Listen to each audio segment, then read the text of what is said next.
Good morning, জয় ভারত, জয় কিষান। আজকে চলে এসেছি আমি ধূপগুড়ির ছোট্ট একটি গ্রামে।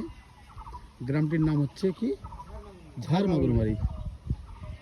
আর ঝাড়মাগুরমারিতে আমরা শুরু করেছি একটি নতুন চাষ, সুপার আর্লি থাইপিং 12 মাসি কাঁঠাল। দেখুন খুব সুন্দরভাবে আমরা এই যে ড্রেনিং সিস্টেম করে স্কেল বাই স্কেল গাছগুলি লাগিয়েছি। তো একজন খুব ভালো মানুষ যার দ্বারা আমরা এই বাগানটা করছি, আমাদের মহান ব্যক্তির সঙ্গে আপনাদের সঙ্গে কথা বলাবো। উনি অনেক পুরনো মানুষ, আমাদের খুব নাম করা লোক, সবাই চেনেন হয়তো ওনাকে। তো স্যারের নাম, স্যার একটু বলুন আপনার নামটা। আমার নাম হচ্ছে ফজলুল হক। ফজলুল হক। তো স্যার হচ্ছে যে আমাদের এই বাগান করার জন্য উদ্যোক্তা। তো উনি বলবেন কিছু কথা, যে কেন হঠাৎ ধান, গম, আলু, পাট ছেড়ে এই কাঁঠাল বাগান করার জন্য উনি ইচ্ছা প্রকাশ করেছেন বা আজকে শুরুও করে দিলেন।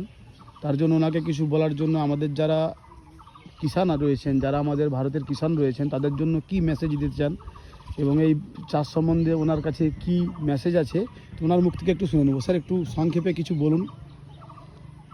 এই কাঁঠাল বাগান লাগানোর আমাদের উদ্দেশ্য হচ্ছে যে অন্য যে চাষ করি আমরা, ধান, পাট, যেগুলো করি, সেখানে এখন একটা প্রবলেম সেটা সারা বছরে যেটা আসে তার থেকে লেবারের যে খরচা হয় তাতে কিন্তু সেইভাবে আয়টা আসে না একদম।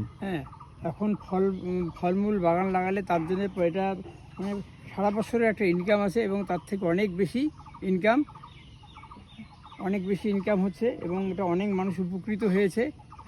আমরা শুরু করেছি এবং আমরা বিভিন্ন জায়গায় ঘুরে এটা দেখছি যে না, এটা ঠিক অনেকে সাফল্য পেয়েছে। একদম সাফল্য পেয়েছে, যার জন্য আমরা একটা ঠিক করে নিয়েছি যে আমরাও এই বাগানটা লাগাবো। আপাতত আমরা অল্প কিছু জায়গা লাগাচ্ছি, এরপরে আরও লাগাবো। এইটা আমরা আশা রাখছি আর কি।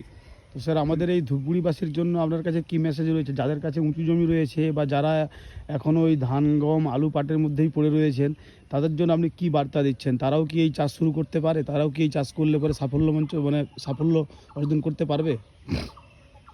আশা রাখি তারা সাফল্য করতে পারে। জমিটা একটু উঁচু জমি লাগবে। এটা উঁচু জমির ক্ষেত্রে এটা খুব ভালো চাষ, ফলের বাগানটা। এবং যা দেখা যাচ্ছে তাতে অবশ্যই লাভবান হবে যদি কেউ এরকম লাগাইতে পারে। বা লাগার ইচ্ছুক আছে, ডাঙা জমি হলে সে লাগাইতে পারে এবং সে ফলপ্রসূ হবে। আর এমনিতে স্যার আপনি যে চারা নিয়েছেন, এই চারা আপনার কি আপনি ফ্যাসিলিটি পেয়েছেন? এই চারার উপরে যে চারা আপনি নিয়েছেন, এটা কি ফ্যাসিলিটি